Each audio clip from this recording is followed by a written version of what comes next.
bí obìnrin oníṣọ́ọ̀bù kan ṣe máa ń tilẹ̀kùn ṣọ́ọ̀bù ẹ̀ lálaalẹ́ náà ló tì í lálẹ́ ọjọ́ túsídẹ̀ẹ́ ọjọ́ kẹjọ oṣù kẹjọ tá a wà yìí tó sì dágbére pé òun lọ lé òun lọ sùn. Àmọ́ nígbà tí ó fi dé ṣọ́ọ̀bù náà lọ́jọ́ kejì, rẹ́rẹ́ ti run. Àwọn adigunjalè kan ti wá fọ́ ṣọ́ọ̀bù náà, wọ́n sì kó àwọn ọjà rẹ̀ lọ. Ó ti bá apá kan ilẹ̀kùn ṣọ́ọ̀bù ọ̀hún ní ṣíṣí sílẹ̀.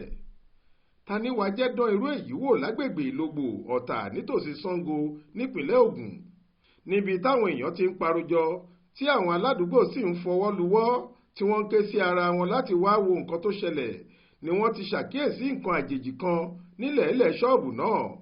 Owó ẹyọ funfun kan ni. Ó jọ pé ara fọ́léfọ́lé náà ló ti jábọ́. Ni ìwádìí bá bẹ̀rẹ̀, àṣírí sì tú. Nígbà tí iléeṣẹ́ ọlọ́pàá ìpínlẹ̀ Ògùn ń ṣàfihàn àwọn afurasí ọ̀daràn mẹ́ta kan tí wọ́n ti fi páńpẹ́ òfin gbé lórí ìṣẹ̀lẹ̀ yìí lólú iléeṣẹ́ wọn tó wà léléwé ẹran nílùú Abẹ́òkúta f'Aláròyé lọ́jọ́ ajé Monday ọjọ́ 14 oṣù kẹjọ yìí, ọ̀kọ̀ọ̀kan wọn la fọ̀rọ̀ wá lẹ́nu wò títí kan oníṣọ́ọ̀bù tí wọ́n jà lólè ọ̀hún. Èyí làlàyé tí wọ́n ṣe. John Agor lórúkọ mi ò gbọ́ Yorùbá dáadáa. Ọmọ Ògòjà nípínlẹ̀ Cross River ni mí, àmọ́ ọ̀dọ̀ ọ̀rẹ́ mi yìí ni mò ń gbé ní àdúgbò Musa ní Ṣàngó Ọ̀tà. Mo wá kí ọ̀rẹ́ mi yìí ní John Peter lórúkọ ẹ̀. Nǹkan bí ọ̀sẹ̀ mẹ́ta sẹ́yìn ni mo sì dé ọ̀dọ̀ ẹ̀ tá a sì jọ ń gbé àdúgbò Musa.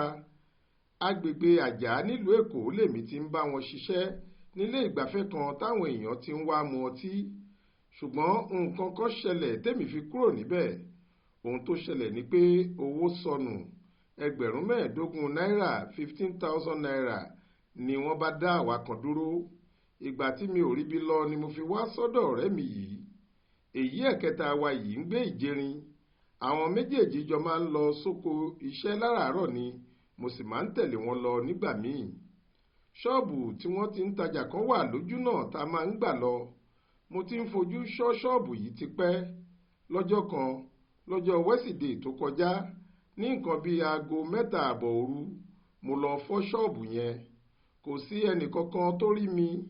Mo jálẹ̀kùn onírin ṣọ́ọ̀bù wọlé. Irin gbọọrọ kan ni mo fi jálẹ̀kùn náà. Mi ò já níbi tí wọ́n ti fi àgádágodo tì í o. Ẹ̀gbẹ́ ibi tí híńjìsì wà tílẹ̀kùn ti máa ń ṣí lọ ṣíbọ̀ ni mo ti já a.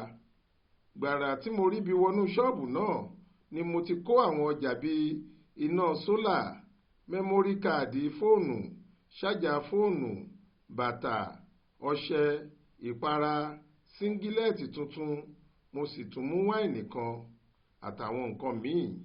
Mo kó wọn sínú àpò kan, mo lọ tọ́jú ẹ̀ sínú igbó. Èmi ò mọ̀ pé owó ẹyọ kan tí mo fi ṣe ẹ̀ṣọ́ sí irun mi ti jábọ́ sínú ṣọ́ọ̀bù náà. Nígbà tílẹ̀ mọ́ tí ọ̀rọ̀ di ariwo ni ẹnìkan tó ti rí owó ẹyọ tí mo so mọ́ irun mi náà nílẹ̀ẹ́lẹ̀ ṣọ́ọ̀bù yẹn. Àwọn tí wọ́n sì ti rí i lórí mi tẹ́lẹ̀ bẹ̀rẹ̀ sí fẹ̀sùn kàn mí ni wọ́n bá lọ pè mí wá. Irọ́ kò ṣeé pamọ́ fún mi. Nígbà tí wọ́n ti fìyà jẹ mí díẹ̀ ni mo ti jẹ́wọ́ pé èmi ni mo wá fọ́ ṣọ́ọ̀bù náà. Mo sì mú wọn lọ sí ibi tí mo tọ́jú àwọn ẹrù tí mo jí kó sí. Ibẹ̀ ni wọ́n ti fà mí lé àwọn ọlọ́pàá lọ́wọ́ ní tẹ̀sán Ìjú lọ́nà Àtàn Ọ̀tà. Ní tẹ̀sán yẹn ni oníṣọ́ọ̀bù ti sọ pé òun ò ṣẹjọ́, àmọ́ kí wọ́n pàṣẹ fún mi pé mi ò gbọ́dọ̀ dé àdúgbò yẹn mọ́ rárá.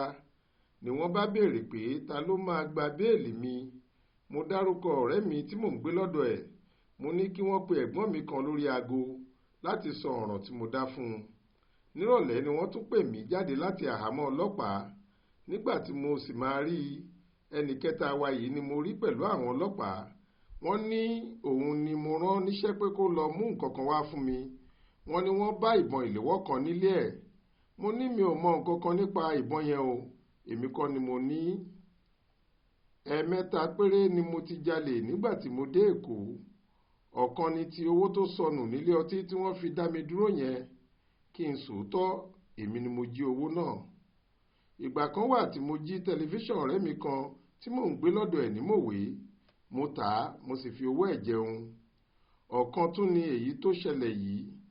Àmọ́ nígbà tí mo wà ní kékeré, mo máa ń jalè dáadáa. Bó tilẹ̀ jẹ́ pé àwọn mọ̀lẹ́bí mi ni mo máa ń jà lólè nígbà yẹn. Bíi kí n lọ jí iṣu dádì mi wà lóko, tàbí kí n lọ jí ọjà màmá mi ní ṣọ́ọ̀bù ẹ̀. Ìdí tí mo fi ń jalè ni pé mi ò lówó lọ́wọ́, bẹ́ẹ̀ ó wù mí láti kàwé. Mo fẹ́ lọ ṣe ìdánwò GCE kémi náà lè kàwé, ṣùgbọ́n mi ò rẹ́ni ràn mí lọ́wọ́. Olè tí mo jà yìí, mo ní lọ́kàn láti ta àwọn ọjà yẹn kí n lè rówó tíráfù padà sí mi tí mo ti wá ni. Mi ò kì í ṣọmọ ẹgbẹ́ òkùnkùn o. John Peter lórúkọ mi, ọmọ Ògojà nípínlẹ̀ Cross Rivers ni mí. Mò ń gbé ní Mosafẹ́jọ́ Ìlógbò nítòsí Ṣàngó Ọ̀tà. Mo sì ti ń gbé ibí yìí ó ti ju 20 ọdún lọ. Ní nǹkan bí ọ̀sẹ̀ 3 sẹ́yìn ni ọ̀rẹ́ mi yìí dé lójijì. Ó ní kò síṣẹ́ lọ́wọ́ òun sì fẹ́ gbé lọ́dọ̀ mi fúngbà díẹ̀ kóun fi wá iṣẹ́ ṣe. Èmi àti èkejì mi yìí la ti jọ máa ń lọ ṣiṣẹ́ papọ̀ láwọn ibi tí wọ́n ti nílò lébìrà níbi tí wọ́n ti ń ṣiṣẹ́ ìkọ́lé kí òun tó dé.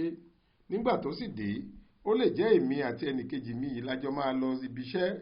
Ìkẹta wa wà nílé láti dáná oúnjẹ tí gbogbo wa máa jẹ, bó tilẹ̀ jẹ́ pé abúlé kejì ni ọ̀kan nínú wa ń gbé.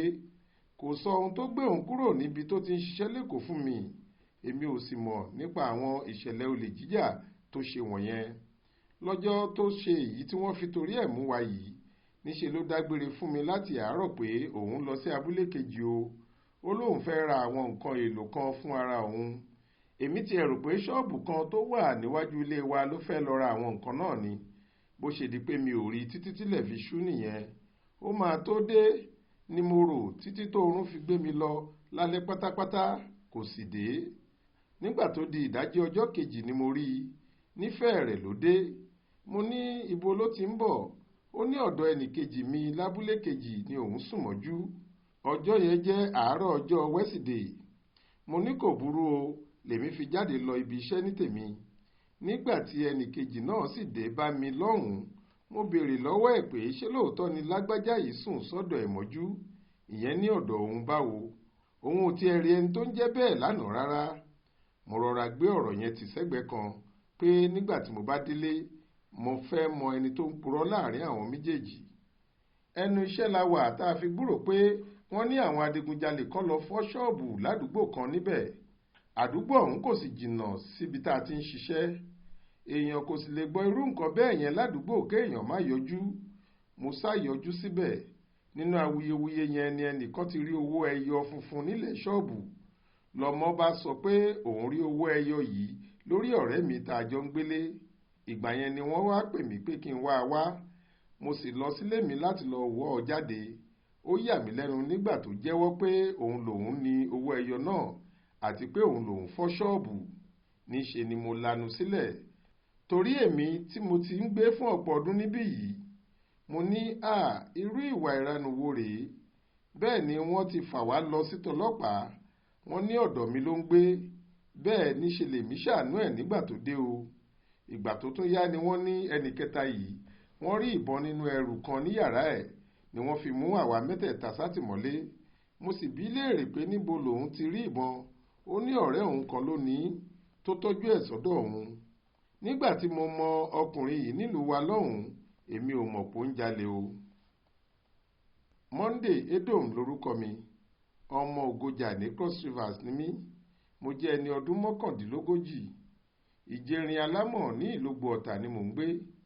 Ìdí tí mo fi dèrò àhámọ́ ọlọ́pàá ni pé wọ́n bá nǹkan ìjà olóró nílé mi. Ìbọn àgbélẹ̀rọ kan ni. Ní ti bí ìbọn ìṣedé ọwọ́ mi, ìtàn tó gùn ni o. Àmọ́ màá sọ káwọn ọmọ Nàìjíríà lè ràn mí lọ́wọ́ kí wọ́n gbà mí sílẹ̀ nínú ìgbèkùn yìí. Ní bí ọdún díẹ̀ sẹ́yìn, ó ti ń lọ sí ọdún 3 báyìí. Ọ̀kan nínú àwọn ọ̀rẹ́ mi tá a jọ mọ́ra ní Ògojà ní ìpínlẹ̀ Cross Rivers tá a ti jọ wá, ó ń gbé Musa níbí. Ó sì ń bá àwọn ajagunbalẹ̀ ṣiṣẹ́ tàbí àwọn ọmọ onílẹ̀. Mi ò mọ ọ̀gá ẹ̀ gan o. Mi ò mọ ẹni tó ń bá ṣiṣẹ́ láàrin wọn ní pàtó. Àmọ́ nígbà kan tó lóun fẹ́ tíráfù padà lọ ìlú wa ní Cross River, ó wá gbé ẹrù ẹ̀ sọ́dọ̀ mi torí ó ní kí n yá òun lówó. Mo sì yá ní 5,000, ìyẹn $5,000 náírà nígbà yẹn. Ó sì fi àwọn ẹrù ẹ̀ sílẹ̀ sọ́dọ̀ mi pé òun ò ní pẹ́ dé torí ara ẹ̀ kò yá nígbà yẹn ló fi lọ ilé láti lọ gba ìtọ́jú. láti ìgbà yẹn ni mi ò ti rí ẹni tó jọ ọ́, kò padà wá. Ibi tẹ́mi sì gbé ẹrù ẹ̀ sí náà ló wà, mi ò tú wò, mi ò sì yẹ̀ wò rárá. Ọkàn mi ò tiẹ̀ lọ síbẹ̀ mọ́, àfi bí wọ́n ṣe dé láti wá wo ilé mi tí wọ́n sì bá ìbọn ìléwọ́ náà níbẹ̀. Mi ò mọ nǹkan tí mo lè sọ. Bó tilẹ̀ jẹ́ pé ilẹ̀ ti ń ṣú lọ́jọ́ náà, ikọ̀ Aláròyé bá obìnrin oníṣọ́ọ̀bù náà sọ̀rọ̀, ó sì sọ̀rọ̀ ṣókí nípa ohun tó ṣẹlẹ̀. Orúkọ mi ni Mrs. Adékọ́lá Dẹ́miládé Adámilọ́lá. Mo ń ta provision. Ọjọ́ tí àwọn ọmọ olè yẹn máa kọ́kọ́ wá, ọjọ́ yẹn ó jẹ́ ọjọ́ Thursday. That was 2 weeks ago. So bí mo tan generator, nígbà tí mo máa rí pé ó máa di around 10, generator yẹn kú fún rẹ̀. Àwọn èèyàn dẹ̀ máa wá charge lọ́dọ̀ mi. Mo ní ok, gbogbo yẹn máa lọ́sìn o, generator ti kú, ká máa wọnú ilé lọ lóko. Nǹkan tó máa ṣẹlẹ̀ ni pé máa kọ́kọ́ ti ilẹ̀kùn, so that tí máa ti ilẹ̀kùn tán mo máa lọ ti ilé generator kí máa wọlé lọ. Everybody dẹ̀ ti lọ, gbà tí máa débi generator yẹn kí n dá sóòkè yẹn padà pé kí n dẹ̀ ti ilé generator. Ìyẹn ni mo rí tí ẹni yẹn lẹ̀ mọ́ bíi fẹ́ǹsì generator tó yan gán sí mi. Stop there tí mo gbọ́ báyìí mo tán padà ní, mo sáré wọnú ilé. Fortunately mo ní àlejò, àǹtí mi wà round. Jésù wọ́n ní kí ló ṣẹlẹ̀, ó lè àtàrí tilẹ̀kùn entrance, àwọn pariwo nínú ilé pé ó lè. Faith Adébọ́lá ló ń jábọ̀ ròyìn fún iléeṣẹ́ tẹlifíṣàn Aláròyé online.